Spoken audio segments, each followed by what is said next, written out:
As a student, I had the opportunity to work in a small Japanese company. And so this is a company of 35 employees producing car components close to Tokyo.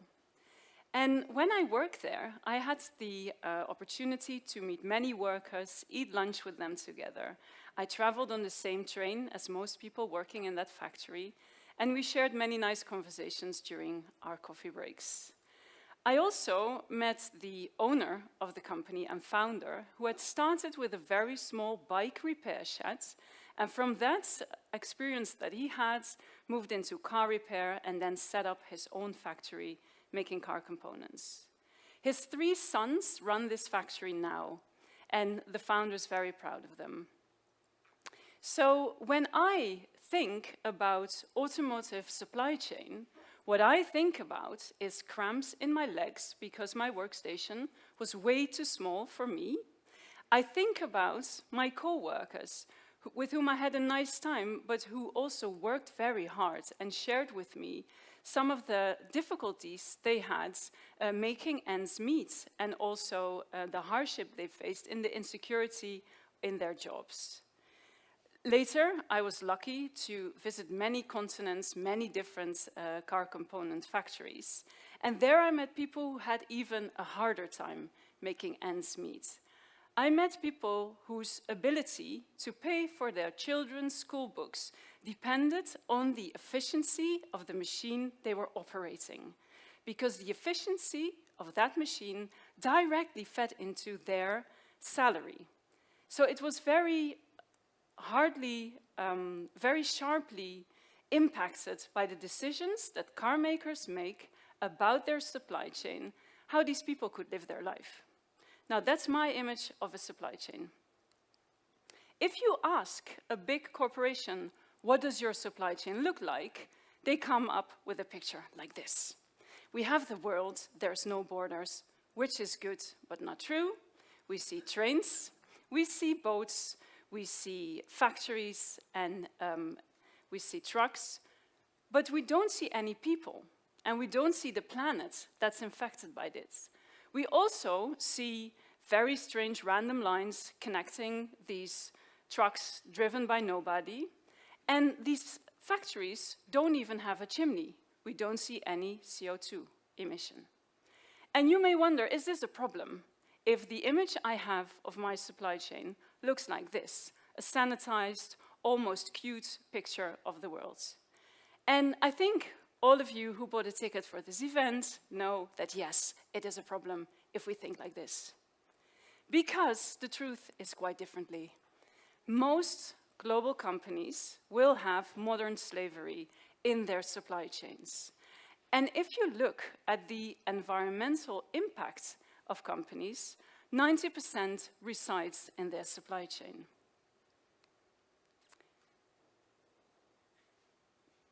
So thinking about supply chains like this is a problem. They actually look like this. I don't need to explain any of these pictures in detail, because I think we all know these. We're all aware of this. But this is what I encourage you to replace your image of a supply chain with the actual impact your supply chain is having. Now, how did we get here, you may ask? And I think the answer to that question is information asymmetry. The capitalist economy that we all live in feeds on the fact that my customer, my competitor, my supplier doesn't know things about me. They don't know where I'm getting my raw materials. They don't know how I treat my employees. They don't know what technology I'm using. And that information asymmetry is played out in a system where everybody focuses on their core competency and then competes with each other.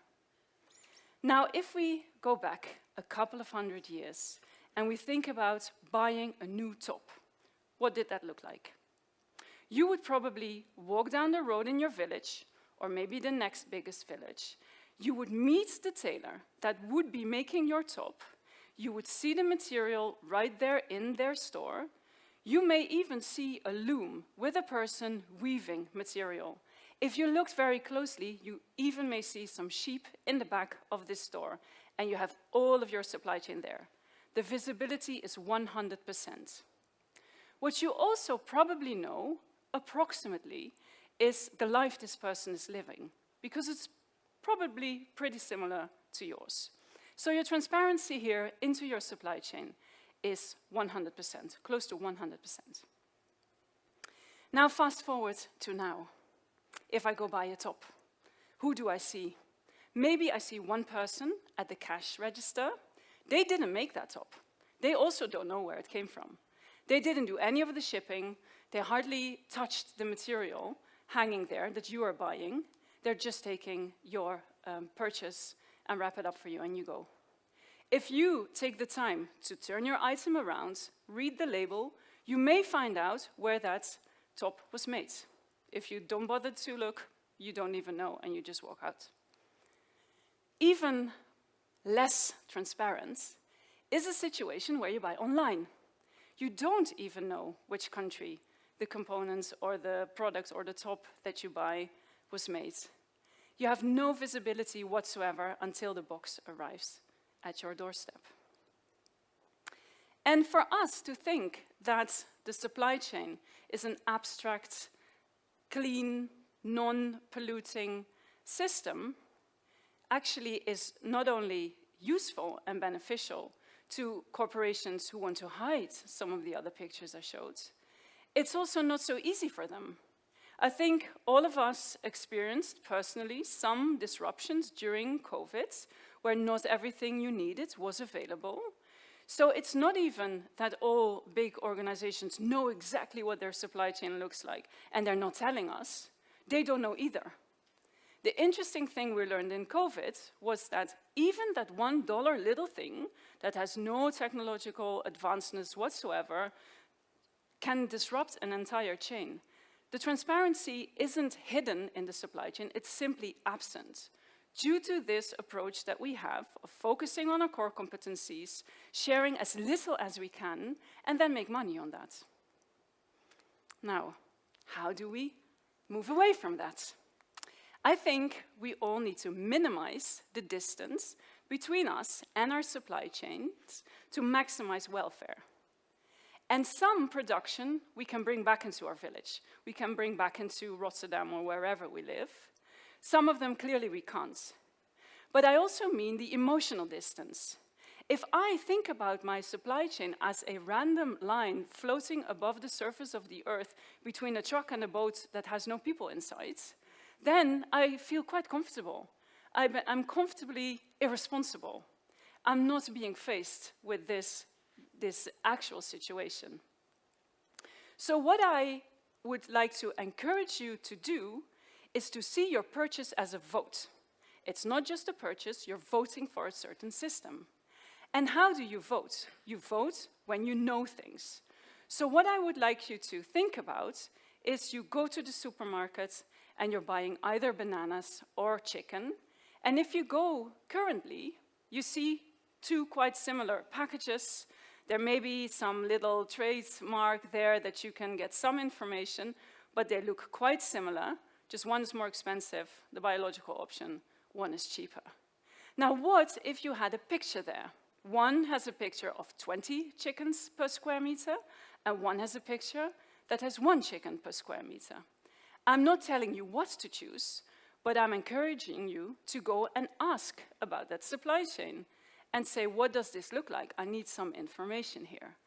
And see your purchase as a vote. If you want to buy non-biological, you're voting for 20 chickens per square meter, because that is how our demand signal works. When a demand signal goes into an operational system, that's what's being replenished. We make more of that.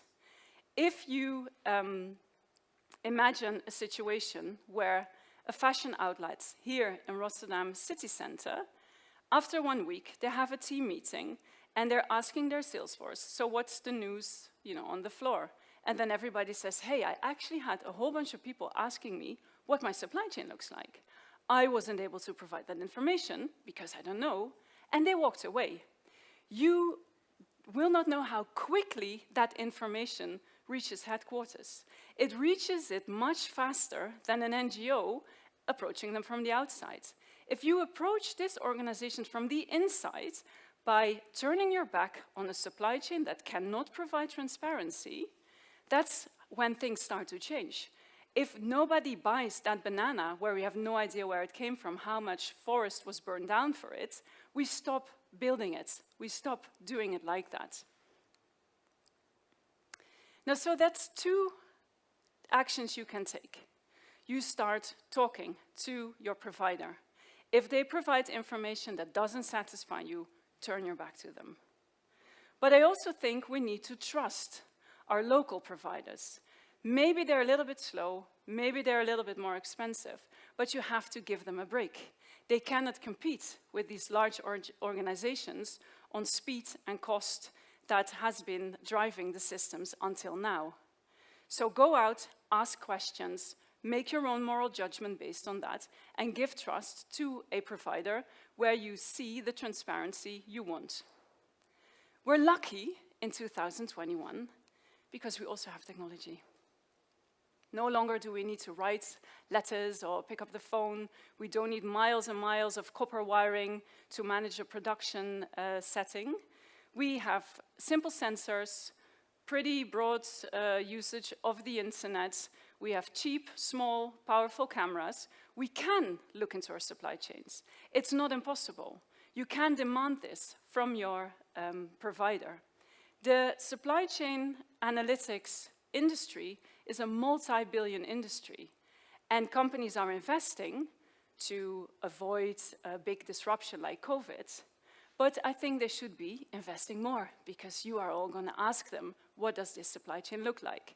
And that technology, only in combination with trusting and talking, will help them to provide that information to their users. Now, so please, what I ask you to do, go out, ask for information. If you are not satisfied with what you're seeing, turn your back on it. Thank you.